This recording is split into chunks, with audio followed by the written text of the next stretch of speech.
Hi there, this is Delphine from Embody My Truths. Today has been an absolutely gloriously sunny day here in Dublin, so it kind of inspired me to come on and say a few words about a topic that I've been just thinking about a good bit lately, and that is the idea of us really expanding our capacity to feel all the good stuff, to feel all the joy and the goodness and the pleasure and the love and yeah, just all of the good stuff. And every time it's sunny, which is not that common an occurrence in Ireland, well, it does happen.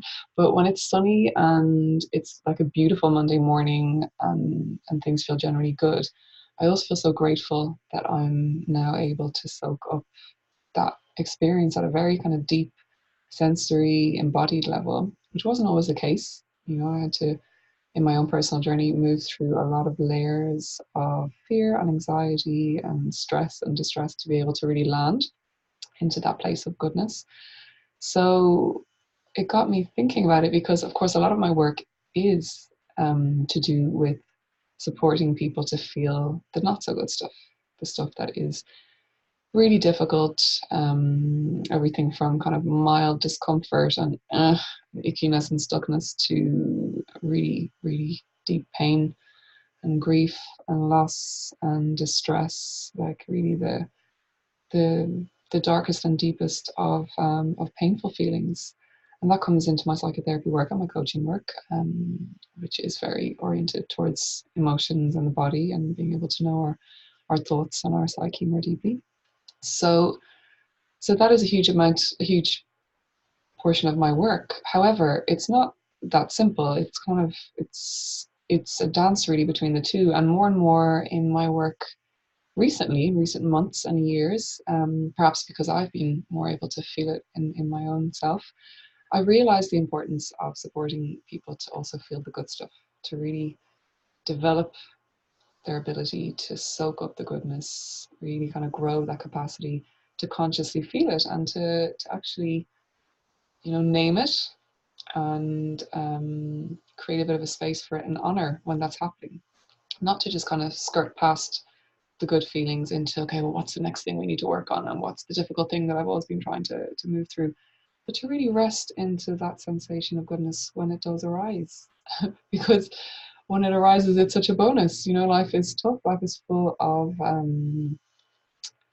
challenges, full of things that let us down, full of our expectations not being met, and we have to dance that dance between the shadow and the light. So really, when there's a moment, and particularly in the context of my work and in therapy and coaching, or with women, groups of women, it's so important to actually pause and consciously um, name it when it's happening, remark on it, or you know, query into it, kind of get curious about it and soak it up.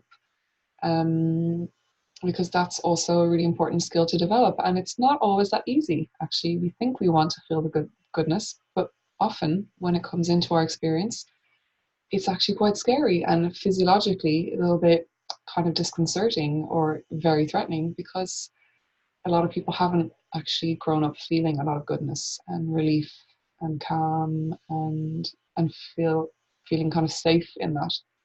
So if you think of like a little toddler or a young infant who, or we'll say young enough that old enough that they are able to interact with you, and when you're doing kind of peekaboo games, very simple, repetitive games, and the child is giggling and getting kind of excited, and then you notice there can be a real, it's like there's a too muchness, and it can tip into tears very quickly, or they pull away and they avert their gaze because there's only so much excitement, arousal, kind of, bodily and nervous system arousal, as well as sexual arousal, and physiological pleasure that our bodies can hold if we haven't developed that capacity. So those early years, early months and years are all part of that.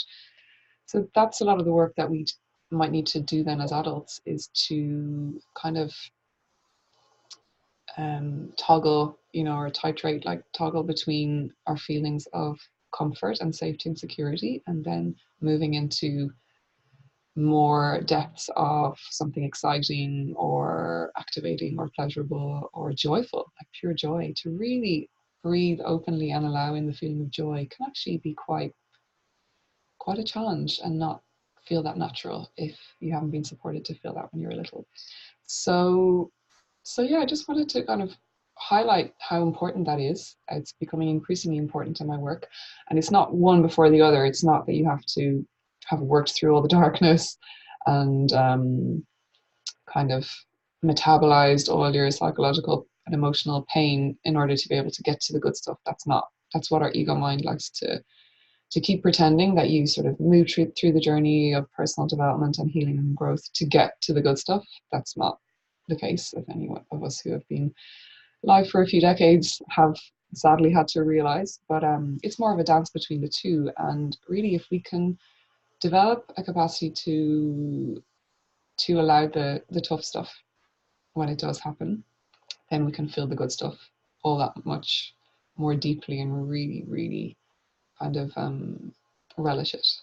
So one helps the other, and then the more we can feel our joy, the more we can tolerate strong sensations in our body, the more, it's not that big a deal if you, well, it the less kind of overwhelming or annihilating it is, let's put it that way, when you feel something very distressing or a loss or a shock or something that's a real stressor in a negative way to your body. So the idea really is to become more of a kind of a container for all of those feelings, and to not, as a Buddhist would say, like chase the good feelings or have an aversion towards against the bad ones. It's really to be able to breathe into all of it, to be able to hold, contain, imagine yourself as a kind of a whole being who is capable of allowing all those experiences to flow through, allowing, gradually more and more and more of that full spectrum experience of being an embodied human to happen inside of your body, without any mind stories about, oh, what does this mean, or will it go away, will it not last if it's a good feeling, or how do I get this to stop if it's a bad feeling. The less our mind gets involved, the more things move. Actually, they keep flowing and moving, and we don't actually get stuck in any one state.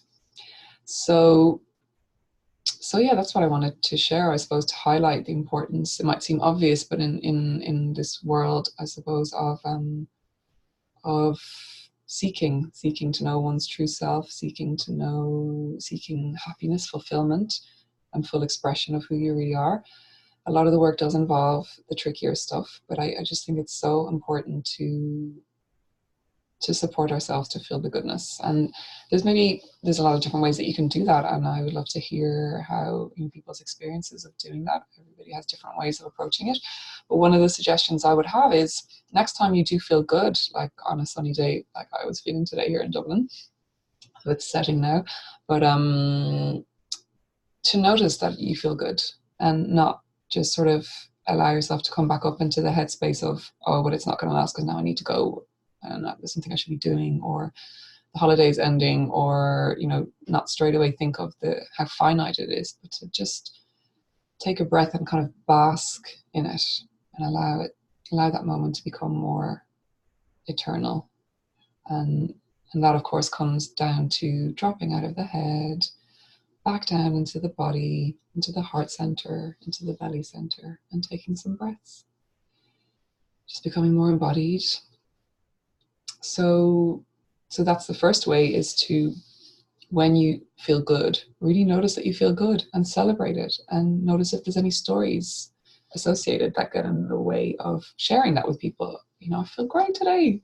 This is a positive thing. This is not necessarily always the case, but being able to say when you feel good and share the goodness, because it can have such a beautiful kind of knock-on, trickle-on effect when you do share that you're feeling something joyful.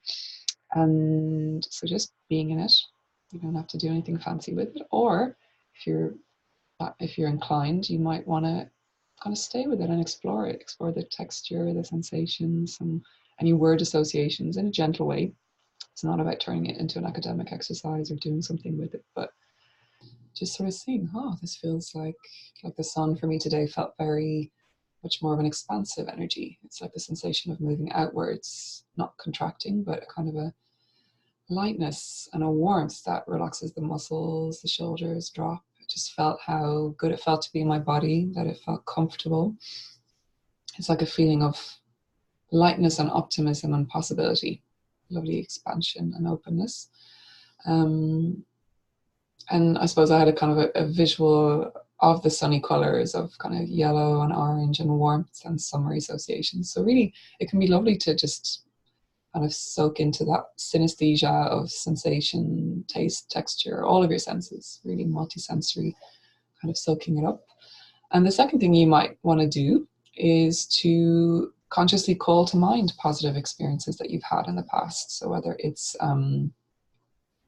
people or places, people that you have very positive associations with, or memories, just remember those and kind of practice. Like, so what is it like when I think of that? When I think of something positive that is nourishing to me, what happens in my body when I actually drop into my body? So coming out of the head, visualizing, but then dropping into the body sensations. So you don't need to kind of tell too many mental details or stories about it. Just like, oh yeah, so when I think of that person or that place or that situation, so say it's like a little baby or a toddler, who's particularly chirpy or happy. What happens in your body? What does that feel like inside your body? And relish it, really soak it up. So those are just two suggestions that I have for perhaps redressing that balance in the work when people are kind of working on themselves and there's a sense of having to sort of fix something bad. This is just a lovely kind of a shortcut through to just soaking up some goodness and seeing what your tolerance level is and if there's a ceiling. So seeing if you kind of, like if somebody gives you a compliment and you kind of, it comes in a little bit, but then it goes and stops and you have to sort of fend it off by saying, oh, no, no, no, and minimizing the compliment and not really allowing it in. Just see kind of notice what your max capacity is for receiving goodness. And then just to finish, there's an expression that is really staying with me as I was mulling over this, and I've been thinking about this for the last few weeks, but it was never the right time. So despite my promises to myself to come on here more often and just share when I feel like sharing, I've been kind of slack on that. So it feels good to be sharing this today. But there's an expression that keeps circling around in my head and in my heart, and it is that I have an eternal sunshine in my heart. And it's kind of a mixing up of a quote by Albert Camus, a French existentialist writer, about him discovering that in the midst of winter and a difficult world that was causing him, that was getting in his way, that he discovered an invincible summer in his heart. And I always loved that quote, but I somehow confused it with the film title and turned it into, well, in my own kind of experience, it just feels like an eternal sunshine in my heart.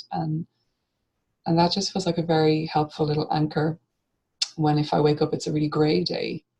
And some of us are more impacted by weather than others, or by external circumstances or moods than others. But I'm certainly very easily impacted by my surroundings. But this feels like a lovely anchor that I can keep inside of me to feel like, in a way, it doesn't really matter what the weather is outside, or it doesn't matter the circumstances of work and life. When you can draw on that kind of inner nourishment of presence inside of yourself, you get to, well, first of all, notice what really is going on. So it's not about covering over or glossing over, but just seeing if you can also recognize that there's a still place that is a sanctuary inside of you that can feel something like a sunshine, an eternal kind of well of goodness and golden loveliness that you can actually draw on, that no matter what's happening outside, there's a safe place to come home. And that's something that happens the more and more we can embody and get comfortable in our physical sensations, the more we can feel like there's actually a home sanctuary within, and the less grasping there is to meet those core needs for comfort and goodness outside by substances or foods or activities and different things that we can get addicted to, because we're always seeking, there's always something positive that we're seeking from those behaviors. So yeah, I'll leave you with that expression. And it's funny because a friend and mentor of mine, Samaya Adeline, mentioned having a sunny heart this morning despite the weather being grey. And I was like, okay, that is my cue now. This is something I've been thinking of for a while and that I wanted to share. So I hope that you find this of use somehow. And I would love to hear any ways that you have to help yourself feel goodness and pleasure, and to really kind of cultivate and nourish that inner flame, that lovely sensation of goodness that you can actually always return to inside of yourself.